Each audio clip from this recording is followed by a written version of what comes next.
Episode 59, Nerdy News and Stuff.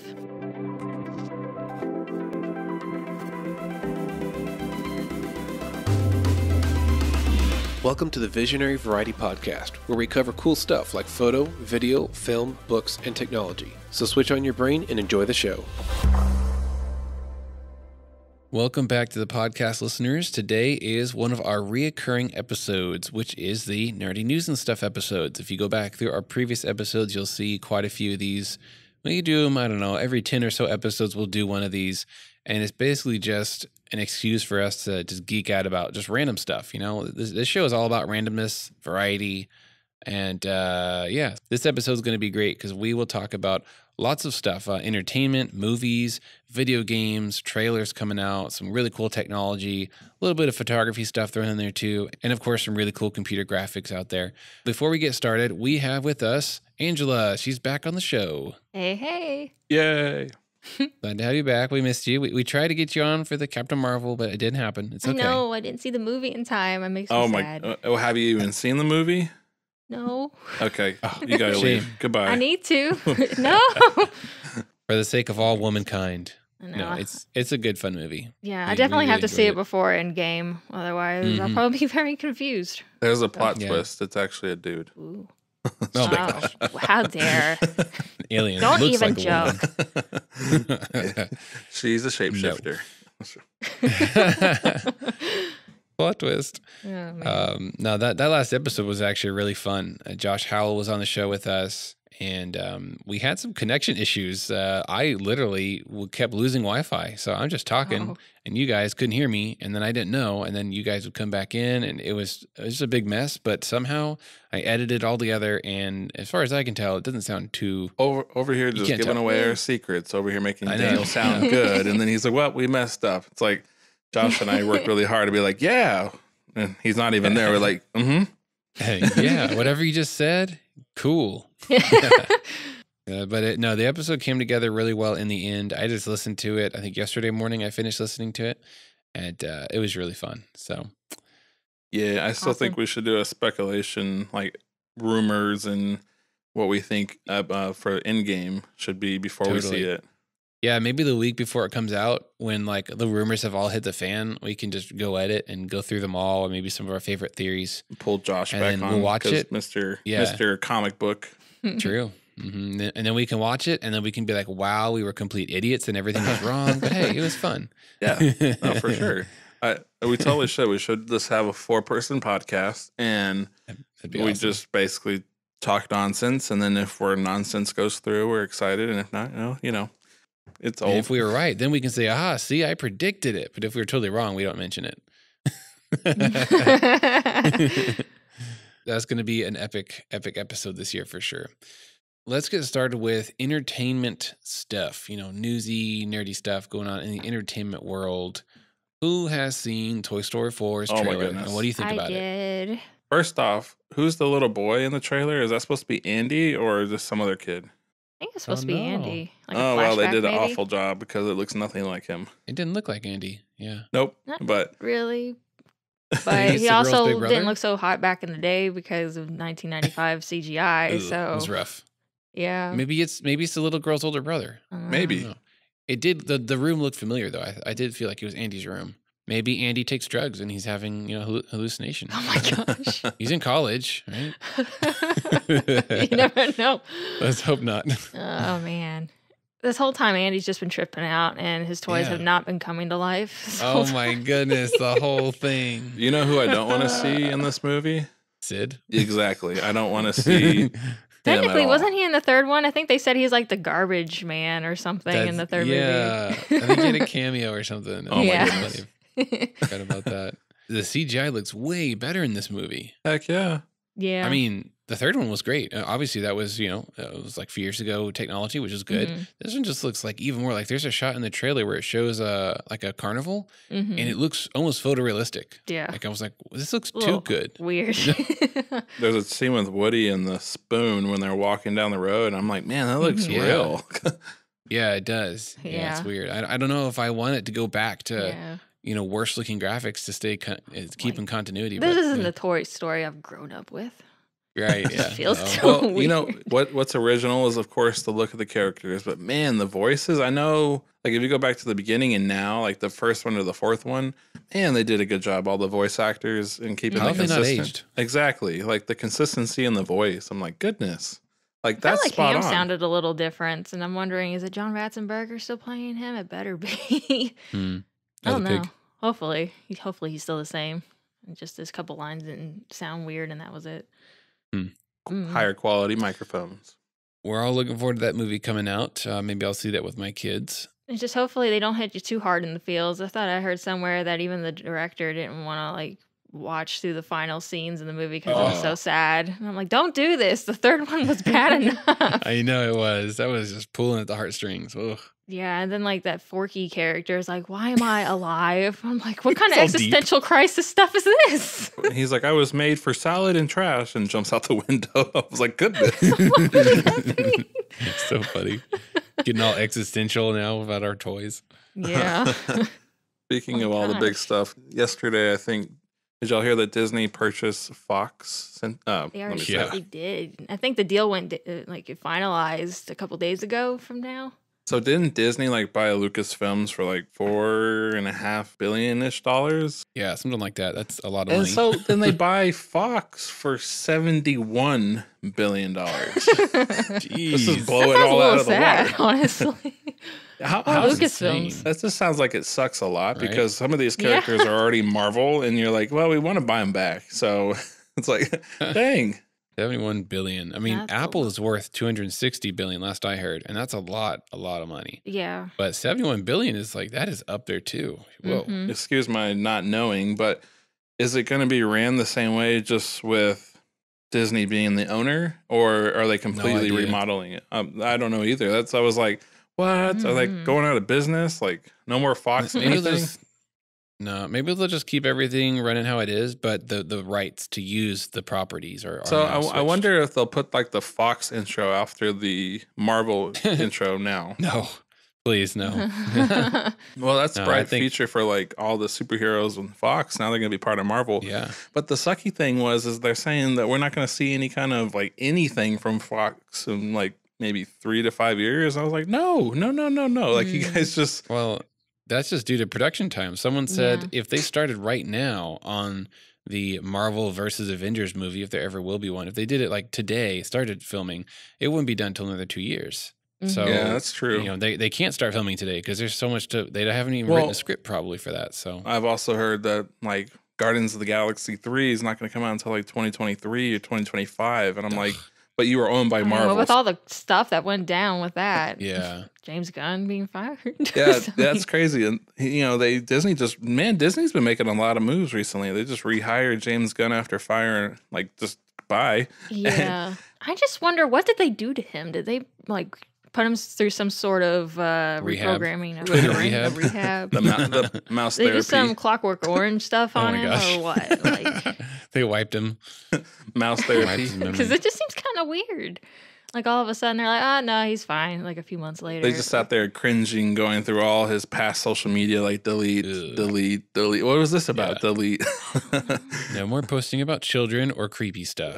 please never again. You know, I'm Okay. happy that he shares the same last name I do. Are you though? Well, not when it happened. I was like, come on, dude. Like, come on, bro. Then you're like, no. like you I have no doing? association with this man. Like, Please don't get But now confused. Disney's like, hey, welcome back. I'm like, yeah, he's my brother. I was joking. Oh my gosh, Oh my I'm pretty much gosh. famous. I'm bandwagoning on this one.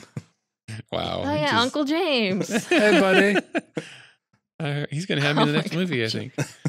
All right, so we're talking about movie stuff. Here's a big movie that's coming out. I don't know how hyped y'all are, but I am excited about this. It's Dune. What's that? Crickets. I know nothing about Dune. Exactly.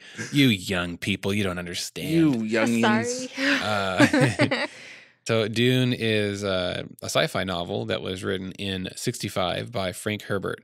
And it is considered, at least in 2003, some important people with some level of authority came out and said Dune is the best-selling sci-fi novel to date. And that's a pretty big deal. You know, I feel like it's a little unfair because it got like the earliest start. But 60s is when sci-fi really Isn't that exploded. where some Even people better believe than that George Asimov? Lucas pulled from Dune? Oh, he definitely did. Yeah. By the way, I was just joking. I had seen a little bit of Dune. I don't know everything about Dune. It's cool. It's a really cool sci-fi universe. You know how I love my sci-fi books, and especially my audiobooks. You mean your 25-hour long life-lasting books, pretty much. Door stoppers. Yeah, we're listening to Mistborn for an upcoming episode, but Dune is actually only 21 hours and 2 minutes.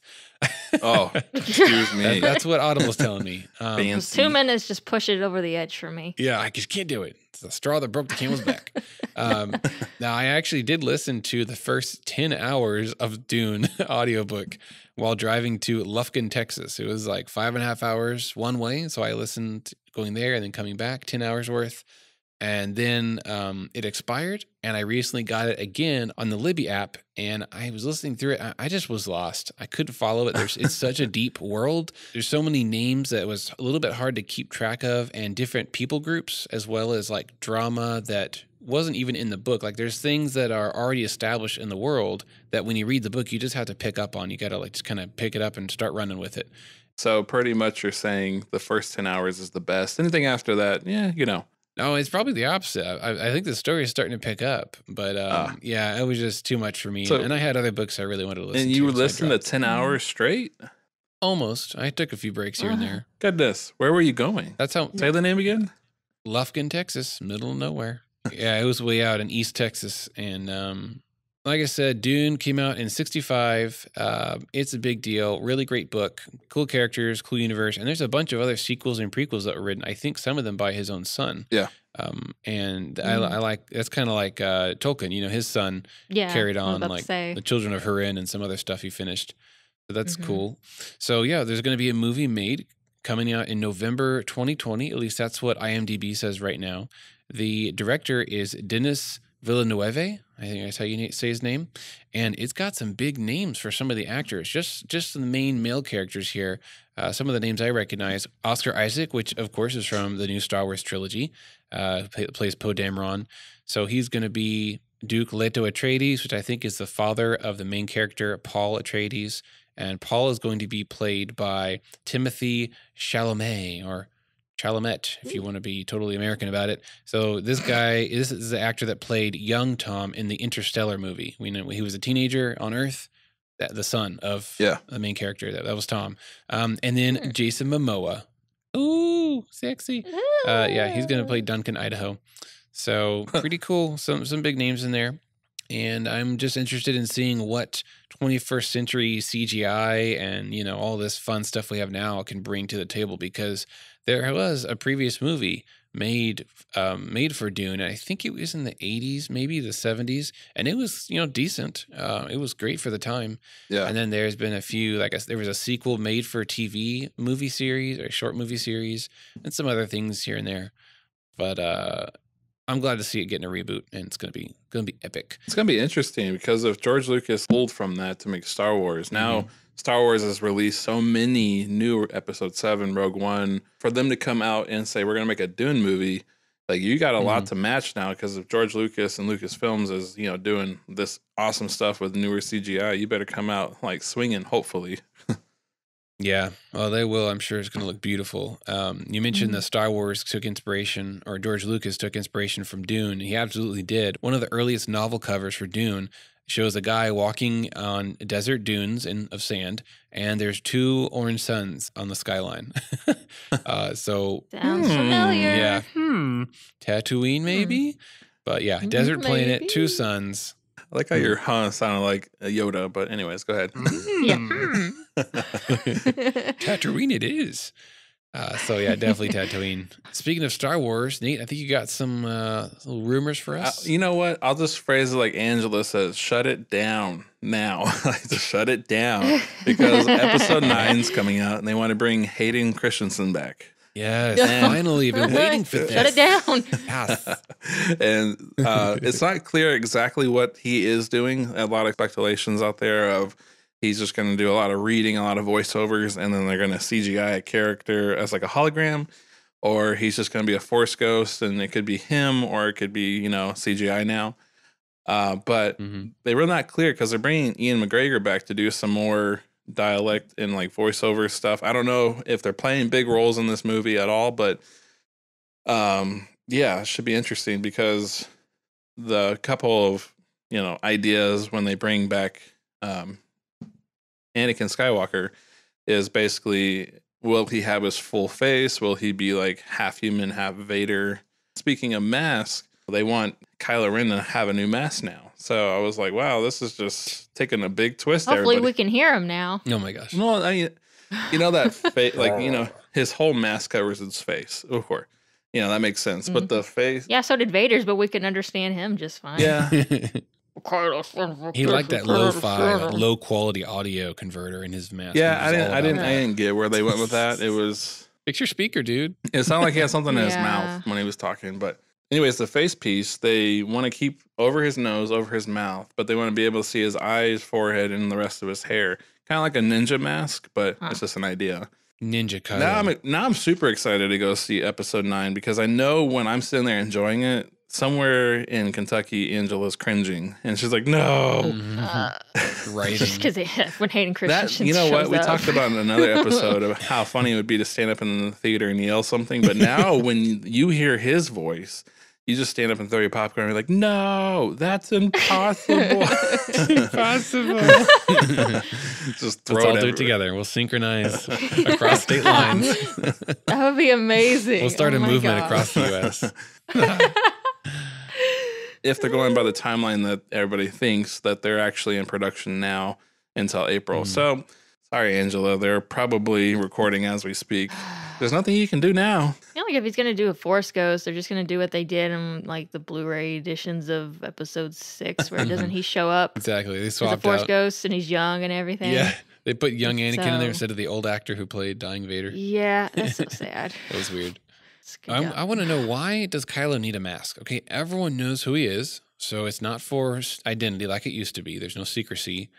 Is he injured? Because that's why Vader needed part of his mask was, for like life support. Palpatine put Vader in to keep him alive and imprison him. Yeah. But, Kylo Ren just has daddy issues and a temper. So it's like, well, that's why do you have a mask? Because daddy I won't be like Grandpa. Yeah, right. Grandpa issues. Well, somebody what's crazy is no one told him the story at the end because Grandpa turned good. But whatever. Yeah, I know, right? Why didn't Luke relay that to him? Yeah, I don't understand that. Like, I'm like that when I saw Kylo Ren for the first time and he was talking to this burnt mask of Vader, I was like, but no one told him that Grandpa was good at the end. And then Luke came and I was like, well, maybe they'll say something, and then nothing was said. No. If Hayden Christensen does come back, I do wish maybe he shows up as a Force Ghost to give Kylo Ren like a little spanking, little Force spank. little hug. Like, listen. Ew. You've missed the whole point. Yeah.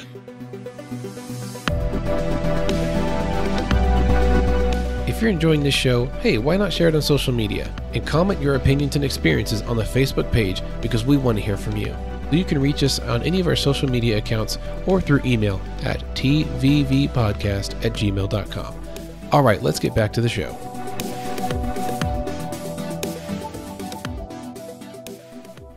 What did y'all think about the Stranger Things trailer that just came out? It was amazing. Oh, definitely a ride. I got goosebumps and I got all like excited, and it was pretty much the coolest trailer I've seen in a long time. I thought it would start up like Toy Story. Yeah. I didn't know what was happening. Robots came to life. Dustin doesn't look like he's aged much, but then it shows the other kids and you're like, whoa, dang, they're all teenagers. Yeah. Now. It's like 3-4 years in the future or what? They just grew quite a bit in the last real 2 time. years. Yeah. Boys grow fast. Puberty just slapped them all in the face, and they're all old now. And they're all like, we're not kids anymore. I'm like, yes, you are, but no, you're not at the same time. Out of everything that I can appreciate from Stranger Things, I really enjoy listening to their music. Like, it's so cool. Sometimes I find myself just like listening to the tracks. Yeah, I haven't even seen all the seasons, but I'm sure I've ruined all the movies. Yeah. How dare you? You please watch it, Nate. Just 2 seasons. Like, seriously, it's like 20 episodes. Calm down. Not that bad. The music is awesome. I have the albums on my Amazon Music. Oh, that's cool. They're great. I was so happy to see that Steve's basically treating Dustin like a total little brother. Yeah, that was cute. In the last few scenes. It's adorable. Like, yes, Daddy Steve is back. Oh, gosh. Creepy. Not like that. He was like a dad to all the kids in the last few episodes. Like that. Why are you being like that? Okay. Like that? You're like, I'm like, no, don't go on me. Wow. We're all getting triggered. Do y'all think the release took forever because what's his name? The sheriff had to be Hellboy? Yeah, likely. Probably. I think there were some issues going on with some of the cast and writing staff, maybe too, for a little bit. Creative differences. The actor, I think the actor who played, what's his face? Will's older brother, I forget his name. He got into some trouble with the law over in England, I think it's where he's from. Is he taking pictures of people through their windows? Yeah, it makes sense. Peeping Tom? Oh, man. I think might have been some drug-related thing, I can't remember. But I guess they got all that squared away, so cool. Good to go. Yeah, I'm intrigued because there are so many possibilities now that we have an alternate world to pull from. Mm-hmm. They've barely shown any of the alternate world, just like the forest and the creature and the little creature, the big creature in the clouds and the little creature that came through, of course. If we don't know anything about the other side, are there humans over there? Are there survivors? Is there a resistance? We don't know, but we do see in the trailer some steampunk guy with like a gas mask on getting blown up.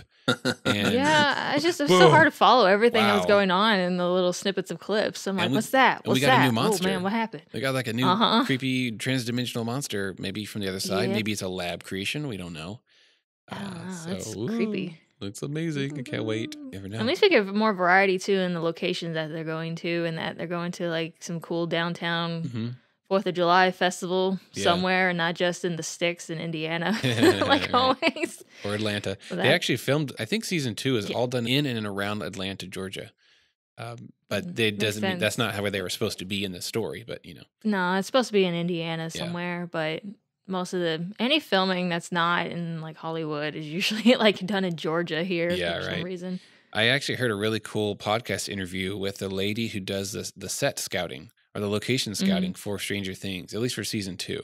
And she also does the interior design, and she worked with some of the costumers and the lighting. And man, she was just going into amazing detail as to all the authenticity and the lengths that they go to get authentic looks.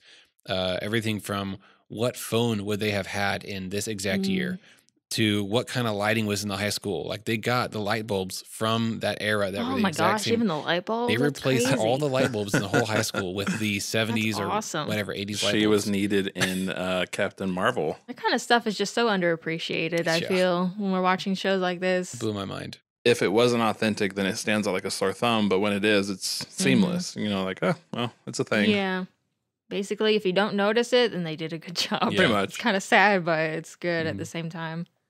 So they officially announced that Bill and Ted 3 is going to be made. Which is super odd because Keanu Reeves, I've just always seen him as an action movie guy, punching people's face in. And then when you watch him, he's like a surfer. He's like, what's up, dude? I'm like, what the heck? No. He was all bouncing around, too. So weird. I mean, I grew up kind of with the Bill and Ted movies. My sister introduced them to me when I was young. Yeah. So that was my first introduction to Keanu Reeves, is that character of like the idiot surfer. Well, that was his breakout role, right? Bill and Ted was his breakout movie. Yeah, I think so. Yeah. So especially since he's like in his 50s now. Yeah. He goes back to the same kind of character. He's so weird. But I'm really looking forward to it. But yeah, those movies, I've seen the first 2 Bill and Ted movies, and even though it's been years since I've seen them, I really did enjoy them, at least when I was younger. And at least the first one was really good. I think it still hold up. They're just so random. He's coming up on being John Wick in the 3rd movie. And so all we've kind of seen of Keanu is like punch, shoot, strangle, kill. The past 15 years. And then it's pretty much going to be like, sup, dude? Like he's going to sound high it's like again. back-to-back number 3 movies, like 3rd installments of good franchises, except it's Bill and Ted and John Wick 3. Like, what in the heck is happening? All right, well, let's move on from entertainment and movies to the next little category, if you will, of our nerdy news and stuff. It's technology. I still love technology. So I feel like some sci-fi music should play when you say that. Like, All right, so one of my favorite websites for photography-related news is petapixel.com. They have a really cool article and even better, a video of this new software that NVIDIA has created. So NVIDIA is a company that makes graphics cards and other things related to computer graphics and hardware and software and things like that. Yeah. So in fact, I think my laptop has a video card made by NVIDIA inside of it. Ooh. So Most likely. they have a program that it's more of an experimental lab kind of program that is not like public yet. I hope it will be public because I want to play with it. And what it does is first you draw a landscape, and I'm talking like the most basic landscape you can draw. Like you just draw like light green for a mountain, like a blobby, blotchy, just blob. And then you could draw like a little blue blob on the bottom for a lake, and then like a brown stick for a tree. And the program says, you want a mountain here, a lake here, and a tree in front of it. What? And it makes Really? a photorealistic looking landscape. Like this stuff is amazing. It'll blow your mind how realistic these things look. And they're beautiful. Like that's crazy. Yeah. It's not just like a flat copy and pasted together picture. Like the lighting matches, the detail, the scale is correct. It looks incredible. Yeah, I saw some pictures from that, and I was just blown away with insane. how well it was able to do this. So with this new stuff that's coming out, does that change anything in your photography, like cosplay? You can start putting people where they're really not, kind of like what we've done in the past for like our Christmas photo shoots. Does it make your life easier or not really? It could. Now, it's all depending on if I can get my hands on the software, because I don't know if they're going to ever make it publicly sold. That's to be decided on. I don't know. I don't see why not. Do it. Yeah. Yeah, for real. I hope they do. Because I would love to use this. Like I could make a nature background. And or you could use your 3D thing. Could you take from Blender, export like a world, like a spaceship that has a world in it, then drop it on there and then it make it like realistic?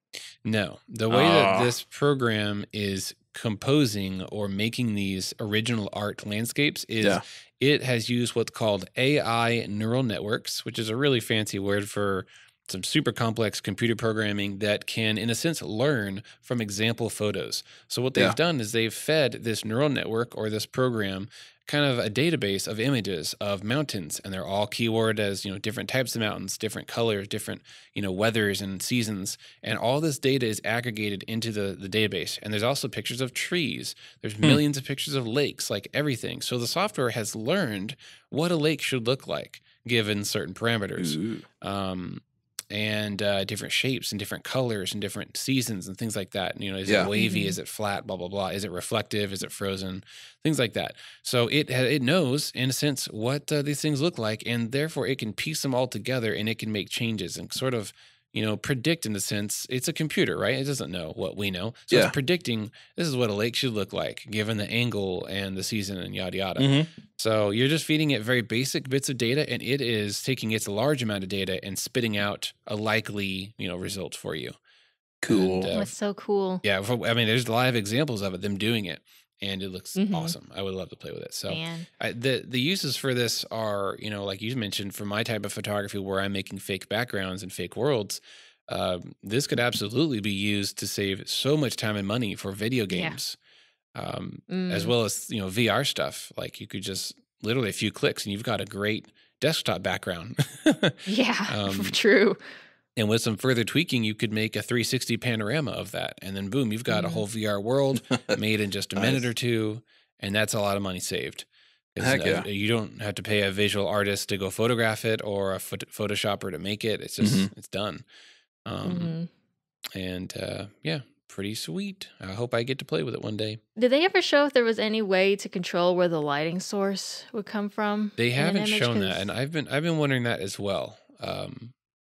Because you're right. If one picture it's sourcing from has the sun on the left, and you've got a tree put in there with the sun on the right, not going to look that great. But yeah, I don't know how they handle it. It seems like the overall image that they make, it seems like everything is lighted in the same way, but it'd be so cool if you could change yourself, like where the light would come from. Like if it'd be backlit from the mountains, or totally. If you wanted, like if say you wanted to take a photograph of a cosplayer and composite neatly into a background created with that, you'd kind of want the background to match the same lighting in the photo of the cosplayer.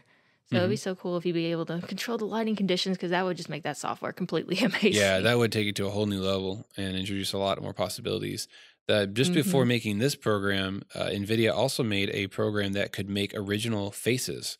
So it also AI learned from who knows how many millions of pictures of people's faces. And it's like, oh, this is Facebook. This is, 10 different face shapes. And here's what Asian faces, Caucasian faces, African faces. And it could just randomize stuff. So it's literally making photorealistic pictures of people's faces that never existed. That's creepy. Yeah, creepy. That's cool, but creepy. Great for character design. Just hit randomize. Yeah, for sure. For real. Yeah. And even older than this, there was a program that could take photos, like outside scenery photos, and it could change the season of the photo. What? So you could say, I want this to be winter, and it would AI, compose like snow and snowy trees and like cloudy skies. It was really cool. That's neat. So AI is about to take over, y'all. It's just starting with pretty pictures, and then boom, it's gonna get you. the robots and the robots that they're building may fall over and fall downstairs, but eventually it's going to connect and the world's going to end. So, AI is totally going to seek revenge on all those scientists for kicking over those dog robots so many times. Oh my god! One step closer to Skynet. Remember that time you kicked us over? Boom! You lose an arm. We kick you over now. Over a bridge. Over a bridge. Well, that escalated. All right, moving on. Sorry if there's children in the car. We apologize. Yeah. Kids are probably laughing. My next thing that I've got for technology news is there's a some kind of neighborhood. I don't quite understand the geography of this thing that's open, but it's in New York. It's called Hudson Yards.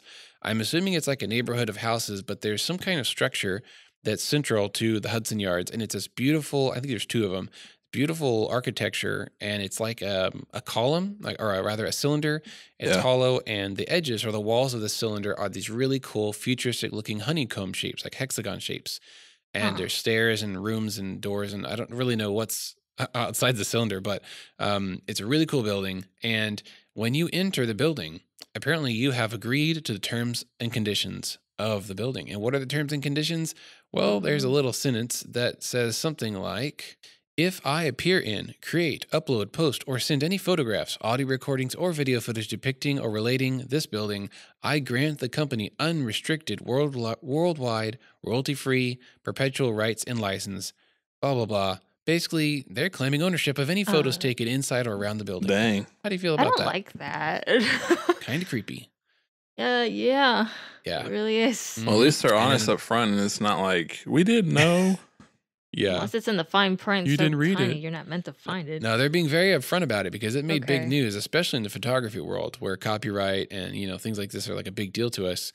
The next statement in the same, little agreement, terms and conditions says, this is about my content. It says, if I create, upload, post, or send any photographs, audio recordings, or video depicting the building, I grant company and its affiliates irrevocable, unrestricted, and again, royalty-free, sub-licensable, which means they could sell it, right to anything, including my likeness and my voice and my image. What? Yeah, creepy. So no. Let's say I take a really great photo of me in front of the building or inside the building, and it's just like perfect lighting. It looks great. They could grab that and use it on a billboard and make money off of my picture without telling me or asking me permission. That's not cool. No. Right. And if I go there for photography purposes, they could basically use my photo for whatever the heck they wanted without even asking me for permission. Again, not cool. So this kind of blew up, especially, like I said, photography communities, things like that. And then they kind of made a little public address about it. They're like, oh, okay, well, what we're really trying to do was really just get you to agree to the fact that we can share those pictures on social media. Yeah. I'm thinking, that isn't quite. No. If you want to share my post, like you can share my posts, but all the stuff that they put in there just seemed like way overkill. So later, they refined the terms. They kind of redid their little terms and conditions because of this backlash. Yeah. I would imagine so. Yeah. Thankfully, they at least took a clue. So they refined their terms and conditions to give Hudson Yards rights to share any images taken in or of the building still without the person's permissions, but they can use that photo and post it on their own without any accreditation.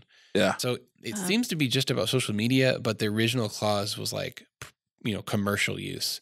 And they'll be storing these photos in some kind of database, they said, and it just gets creepy. It just makes it sound like they own your image and everything that you're related to now. No, Yeah, and that's you not can't okay. post that anymore. We own your likeness. Right. What? So this whole article reminded me of something that I learned a while back concerning buildings and copyright. Did you know that the Eiffel Tower was copywritten? Wait, what? As a piece of art. So yeah, the Eiffel Tower had a copyright on it. So no one could reproduce artworks, sculptures, likenesses, toys, or photographs of the Eiffel Tower. So that copyright of the Eiffel Tower expired in 1993. So there's some hotel in, I think, Las Vegas that has a miniature Eiffel Tower, right? They made it after 1993. So they could do that because the copyright was done for. However, in 1985, some company added a bunch of lights to the outside of Eiffel Tower. And they're very, artistic, and it's very, well thought out, engineered, blah, blah, blah. So the lights on the outside of the Eiffel Tower have a copyright. So here's the tricky thing with the Eiffel Tower. You can take pictures of it all day long and it's fine. No copyright applies. But at night when the lights are on, it's a different story. Oh my gosh. So you're breaching copyright if you produce or sell any kind of artwork of the Eiffel Tower with the lights on. Okay, usually copyright's a good thing, but this is just taking it so... Photoshop. What if I Photoshop out all the lights on? Yeah, there you go. I'll turn the lights off. I could do that. But yeah, a little interesting tidbit of information that I bet you didn't know. No. That makes me not trust any tall buildings when I walk by. I'd be like, am I allowed to photograph you? Yeah. Am I allowed to photo? All right, my last tidbit of news for technology is more on the funny side, kind of. Actually not so funny for a few million users out there that really love their MySpace photos. Yeah, I said MySpace. That's right. Who out there had a MySpace? Everybody else just whoever's listening just stopped and said, "Wait, did he just say MySpace?" Yes. If you're listening and you're over, I don't know, the age of 27-ish, there's a high chance that you had a MySpace. I did, and I pimped out my MySpace. I learned HTML coding because of MySpace, and I'm pretty sure I'm not the only one with that story. Did you have music when you showed up on your page? It was so sweet and like customized. I actually learned something called CSS, which is kind of an addendum to HTML. It allows you to style photo websites and do custom colors and things like that. So I learned how to make basically a website, custom HTML that would overlap on top of my entire MySpace profile. So basically everything they saw was like totally coded from scratch, and you couldn't see any of MySpace. Nerd alert. Yeah, total nerd alert. But yeah, MySpace got me into coding. MySpace got me into programming, and wondering how websites are made, and that's where everything went downhill from there. And here I am. And this episode has been brought to you by MySpace. I'm just joking. Thanks, Tom. Yeah. Justin Timberlake owned MySpace for a while. Oh, wow. Funny. I don't think he does anymore. I mean, I wouldn't think so. Angela, did you ever use MySpace? I sure didn't. So no, I was old enough too, but I just didn't. I waited until Facebook was a thing, and that's when I started my social media down spiral. So what happened with MySpace is recently they were migrating files from one server to another server. I don't know if they're moving locations or upgrading, whatever, but they migrated. And then at the end of the process, oh no, we're missing millions of photos and songs that never quite transferred. Oh. Yeah. Do you think they got fired? Oh yeah, I'm sure someone got fired. Although maybe they don't care. Because honestly, I don't know. They're storing so much data that no one ever accesses. Yeah. Maybe they're like, meh. I really do wonder, what's the amount of people that actually uses MySpace nowadays, if any? What'd you get fired from? Losing data. Oh, what company? MySpace. It'd just be like a laughing MySpace fired you? Yeah. Someone out there, I mean, a handful of people can say, I work for MySpace, and I feel like they don't tell people that at the bar because that's embarrassing. Yeah. So where do you work? I do IT. Yeah, IT. Social media, Sorry, IT work. If anybody from MySpace is listening to us we still love you. Keep doing good work. Keep doing good. Whatever you're doing. We were joking off air. Facebook took a plummet and just didn't work anymore. I was telling Daniel that he could use his old MySpace as a work page. Oh gosh, backup. I actually looked at my MySpace to see if I lost my data, and it looks like I did. So I had a number of videos uploaded that I remember like making and shooting at concerts and church stuff like that. And it shows the names, but the thumbnails are all broken, and none of the videos will play. So very sad. I hope they restore it because we need a good laugh. Sue them. They said there's no hope of getting these files back. So I don't care about everybody else. I care about yours, and we just need to laugh at you. I just want to see young Daniel playing a guitar in high school. Heck yeah. Nobody likes the guitar, but it would be awesome to see. Hey, I like the guitar. Okay? Just messing with you. The guitar is fun. Yeah, I did have a video of me playing a guitar in my bedroom. Man. Thanks, MySpace. Now I'll never see it. Yeah. Speaking of all the tech that we've been getting into, how about you, Angela? Anything techie? What's going on with Legend of Zelda Ocarina of Time now being able to be played as multiplayer co-op on the internet somehow? I don't know why this hasn't happened already. First of all, Ocarina of Time is the greatest game of its type of all time. But besides that, yeah, so some guys have modded the game. I don't know if this is a ROM and emulator type situation where they're playing the ROM of Ocarina of Time on a PC emulator. That's probably what they're doing. But they have somehow modded the code, and so much so that they've figured out all the guts and ins and outs of the programming code, and they are making a multiplayer online version of Ocarina of Time. So that's insane. Yeah, so basically, I don't even know how that would work. Well, there's another link, and someone else online, your friend or whoever, would be playing as the second link, and you're interacting in the same world together because the game is actually run on a server. So I guess you're logged in, both of you are logged into the single server running the game. And it allows for an additional link. You can change the colors of your tunics to be whatever colors you want, and you can play through the world together. It's not at all complete. They're working through a lot of glitches and problems. Like I was watching a video, and one of the issues is if I'm fighting, a bad guy, it doesn't show up for the other person because it's weird. There's something about the coding. So basically, I see another Link fighting nothing. That's but I what are you hitting? It showed him he could target the invisible enemy, and he actually hurt the enemy and helping out the other Link. But you visually, it wasn't there yet. So they're working on that. The other Link picked up like a bush and threw it, but there's nothing in his hand. You couldn't see the bush.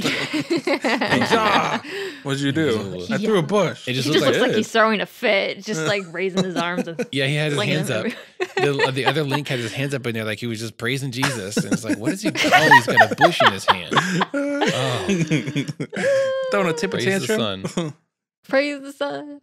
Oh my gosh, that's amazing. So is it just you playing through the regular game itself? Yeah. With another person? Yeah. So that means you can't really go and do your own thing. You can't. No, you can't. You can. Time. It's not split screen. Like you've got your own individual screen because it's online. Yeah. But I figure the other player can't really make much progress if one player decides to go tackle the storyline because you get stuck. Yeah, there's some weird dynamics because this is a single player RPG, system, and how does that work with two people? Yeah. I think there's a lot of cool possibilities. Like you could fight bosses together. Like how much fun would that be? I mean, it'd be cool. If they made a game purposely for multiplayer, then you could do puzzles together. Two that would be cool. Like partnership kind of puzzle situations. I don't know. There's a lot of really fun scenarios. You could even go bad. You could attack your friend. You could mess up their puzzle. You could attack all the chickens and make them attack him. Yes, all the cuckoos. You can just tell one friend to go stay in the castle town and go play the shooting gallery game and get us a bigger quiver. All right, I'll go do this other stuff. Yeah, keep racing on Ponia and getting more carrots, and then keep fishing over there and getting more stuff while I do the hard work. They're even talking about getting 16 players simultaneously. Oh my goodness! Can you imagine? That's insane. 16 Links coming up against Ganondorf. That's a lot. Oh my god! The game would just be over. And if they didn't fix the glitch, there'd just be a lot of Links praising Jesus. Yeah, a whole bunch of hey. So funny. I really want to see a video clip of that eventually. So that's fun. We'll see if that ever gets released to the public and finished. All right. And while researching that, I discovered that the same guys that did this apparently made Mario 64 online, which I don't know if that's finished. I have heard of that. Yeah. And I feel like that makes more sense because you can go off and do different things more easily. Mm-hmm. because you can get all a bunch of stars and stuff separately. Yeah, And that would be a fun that's game to do cool. together. That would be cool.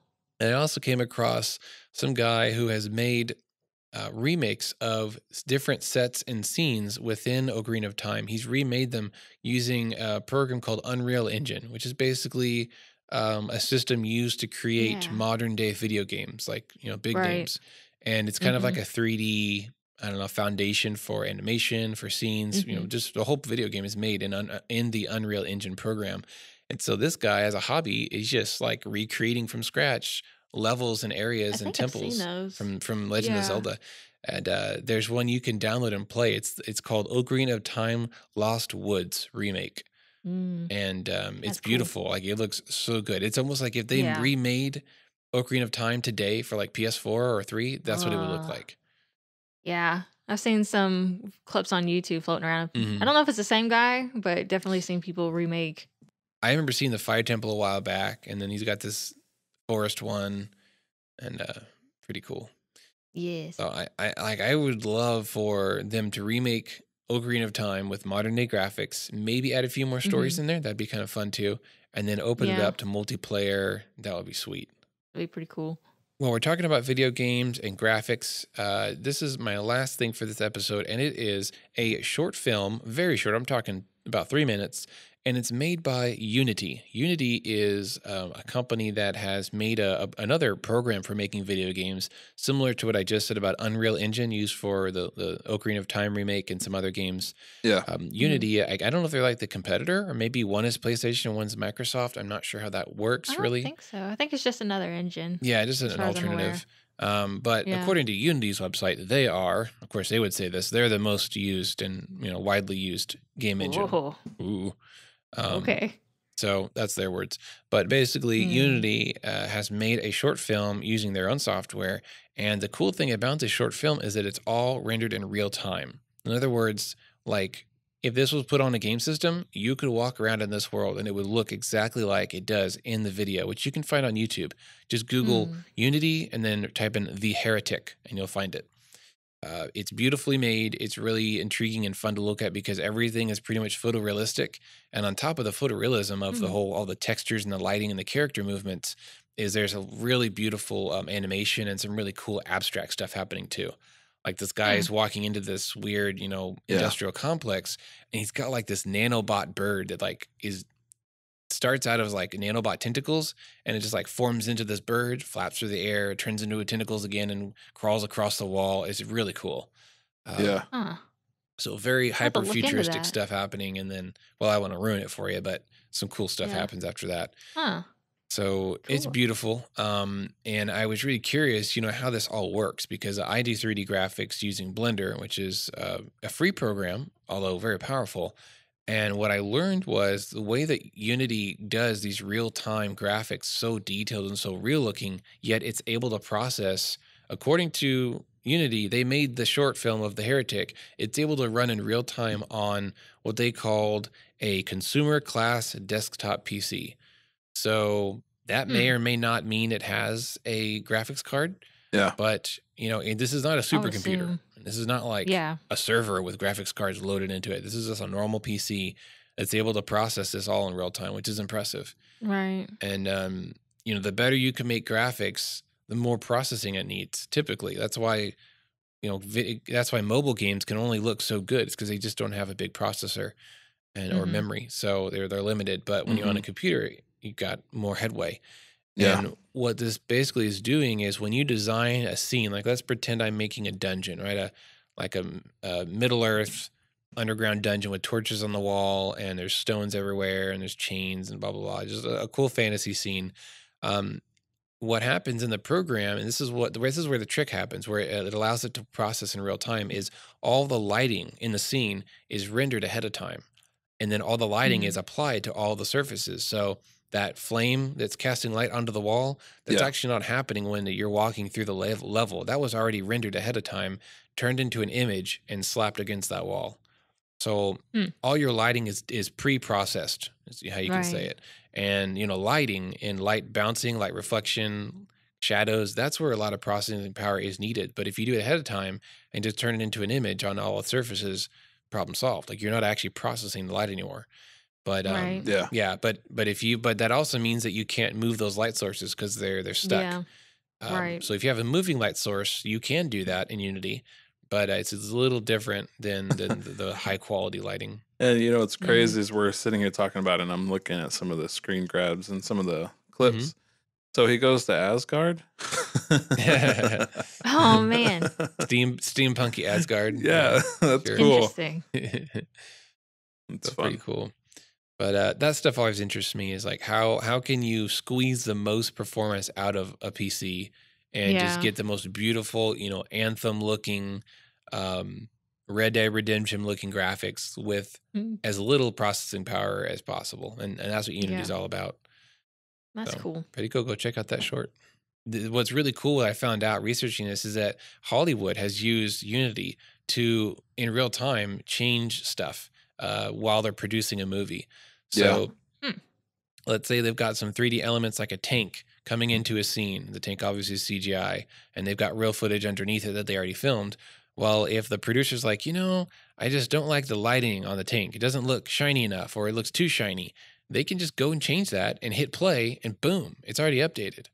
That's cool. And that's beautiful because normally, using older programs like Max Cinema 4D, even Blender, other things like 3ds Max, you would have had to hit render, and it would calculate each frame of that tank animation. Yeah. Each frame might take 10 hours, depending on the light simulation or the light calculations. Yeah. But if you know what you're doing, you can set up your scene to be real time, and that's just really amazing for production and creativity stuff like movie making. Pretty sweet. That's neat. You hear that, Marvel? So, I'm just joking. Yeah, their stuff is definitely next level. Now, what Marvel's doing in their movies can't be done in Unity because the light source is changing. They've got light bouncing, light reflection, stuff that can't really be done in Unity yet. Yeah. But I'd love to know the render times on some of Marvel's scenes, because I'm sure their render times are up there in the days, like 2 days for one frame, like Frozen. Yeah. Oh my gosh. Well, I'm done geeking out about 3D graphics. Yeah, there's a lot been going on in the world of geekiness. It's a good day to be a nerd. Yeah. It's always a good day to be a nerd. Sounds so nerdy when you say it like that. Well, I think that sums up all our nerdy news and stuff for this episode. Thank you guys for listening. If you have any interesting news articles, updates, stuff that you've learned about online, send it our way. We'd love to read about it. Maybe if we like it, maybe we'll even share it on the Facebook page. Who knows? Or we'll bring it up in the next Nerdy News and Stuff episode. Well, thanks again for listening, and we'll see you next week.